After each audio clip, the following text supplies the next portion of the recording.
Okay, this is CIA and FBI killed JFK. The CIA gives the FBI black bag operations for domestic targets. Um, I found this from a DVD on CIA, which you can get from Netflix.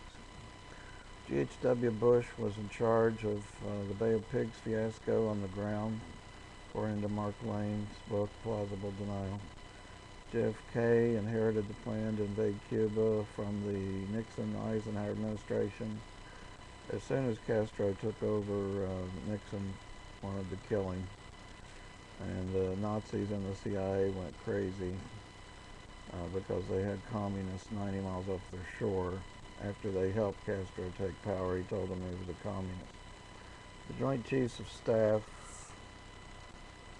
told Kennedy it was Eisenhower's plan. Ike said later he would never have done it without air cover. Kennedy could not legally invade a sovereign country, state.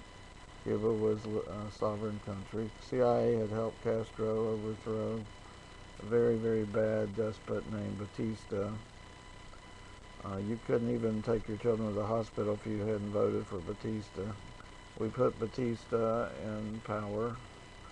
The mafia ran Cuba's drugs, gambling, and prostitution. They also ran the lottery. They used the New York winning number the night before for the Cuban lottery the next day as the winner. Castro threw the mafia out of Cuba after the mob built the $1 million hotel in Havana, or casino, and basically they wanted to kill him, but they were afraid of him. Nixon wanted to use the Chicago mob to kill Castro and then invade Cuba in 1959. It never happened.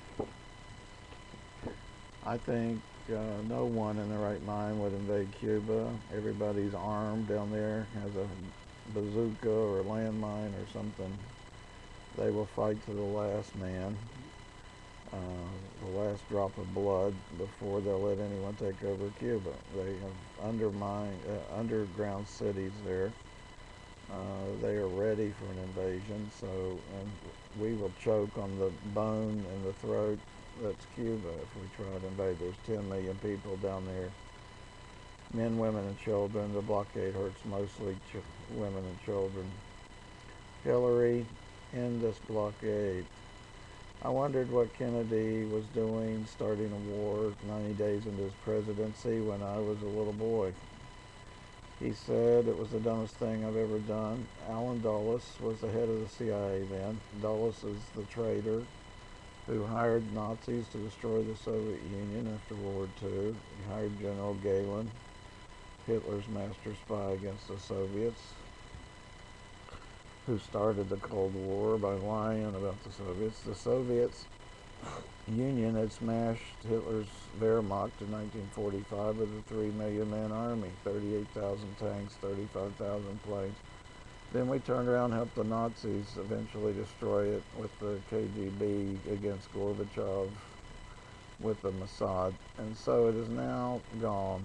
Kennedy fired Allen Dulles in 1961. In 1963, his advisors were telling him that South Vietnam was going to fall to the North Vietnamese. He signed an executive order to pull out of Vietnam, dismantle the CIA.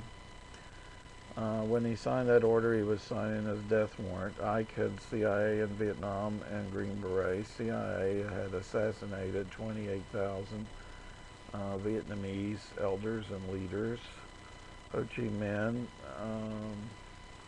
had allied with us in World War II. By the way, these elders the CIA assassinated were tribal leaders, and it was a crime against nature to do this. CIA also assassinated President Diem 2 weeks before they assassinated Kennedy. We had allied with Ho Chi Minh to get rid of the Japanese in World War II, and we did. Plausible denial. Was the CIA involved in the JFK assassination? Well, the CIA gave the plan to the FBI to carry out. So when JFK signed the executive order, a memo attached to National Security Memo 261, the order went out from CIA to kill Jack Kennedy. There's never been a full-scale congressional investigation of this assassination. I would call for Eric Holder to do this, along with the Inspector General, investigate the FBI, who had sealed files for 25 years after the assassination, which I hear have disappeared now. Where did those files go? Okay, Lane read every paper in every one of the boxes, and now I'm hearing there is no file. Nixon had changed the identities of Nazis to get them jobs in the CIA. Nixon was a young lawyer in the Navy, and originally was a lawyer in '33. He was a lieutenant in the Navy. He was in charge of changing identities of Nazis. Some of these Nazis killed Americans, tortured them. Nazis killed communists and Jews. They killed 29 million Soviet citizens, 7 million Poles, half of whom were Jewish, and of course a total of 6 million Jews. Nixon was a known anti-Semite. He was always talking about those Christ-killing Jews, and he surrounded himself with Germans. They called it the Berlin Wall, and he hated communists basically. So there's not much difference between him and the Nazis. In fact, he used ethnic Nazis to campaign for him and Eisenhower, and later they used them all the way up to the Bush Quayle campaign. He also changed the immigration law when he was in Congress to allow SS into the U.S. We had SS and Gestapo working in the CIA. As head of immigration, as VP, he also let Nazis in. Eventually, Clinton signed the Anti-Nazi War Criminal Exposure Act '98, but did you ever see it in the news? No. Okay, it's on a CIA, it's on a history DVD, a History Channel DVD called CIA and the Nazis. We had Hitler's master of spies, General Reinhard Gehlen, working for CIA, implementing Hitler's plan to create a famine in the USSR, to starve 40 million Soviets to death and enslave the rest. J. Edgar Hoover was very, very anti-communist.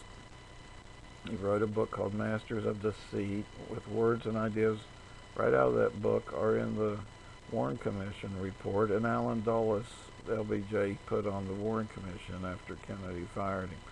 And Dulles was the traitor that hired the Nazis, so go figure.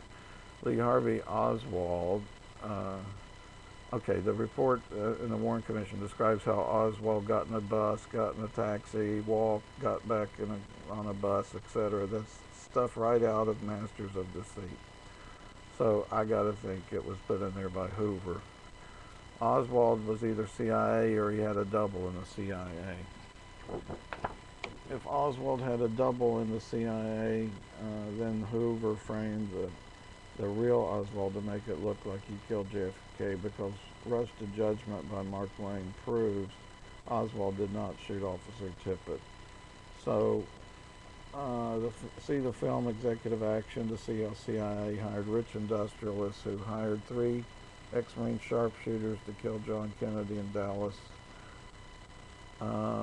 Positioned with one man in the depository, one on the roof across the corner from the depository, and one behind the fence on the grassy knoll. The 3 shooters triangulated on the president and never had a chance. In the old code of the West, only a coward shoots a man in the back, or an unarmed man. Kennedy was unarmed and shot in the back of the head.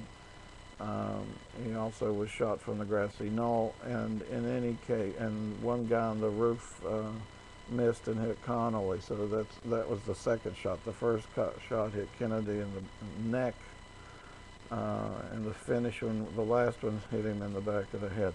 In any case, Kennedy was brutally murdered in broad daylight. This was supposed to end the Kennedy dynasty that was going to include Bobby and Ted later. And so they wanted to get rid of them and make sure no one would ever run for president, especially a Catholic, and no Catholic will ever win the White House again. Tell John Kerry he wasted his time. The man behind the fence told a witness that he was FBI after JFK was shot. The witness saw the man in the suit hand his rifle off to a railroad worker wearing striped bib overalls, and the worker walked down the tracks and put the rifle in a box hanging on a telephone pole. closed the box and locked it, and closed the doors on the box. So that same FBI guy took a camera from a man in front of the fence who'd taken a photo or film of Kennedy, and someone said that was Zap Magruder. The guy tore his camera up and smashed the camera and handed it back to him. Hoover framed Oswald, and I think he was behind this thing along with Dulles and Richard Bissell. And George Bush Sr. was briefed on the situation in Cuba afterwards, later CIA chief. He was in the CIA in the 60s. He denies it, but there was two of them, two GHW Bushes in the CIA.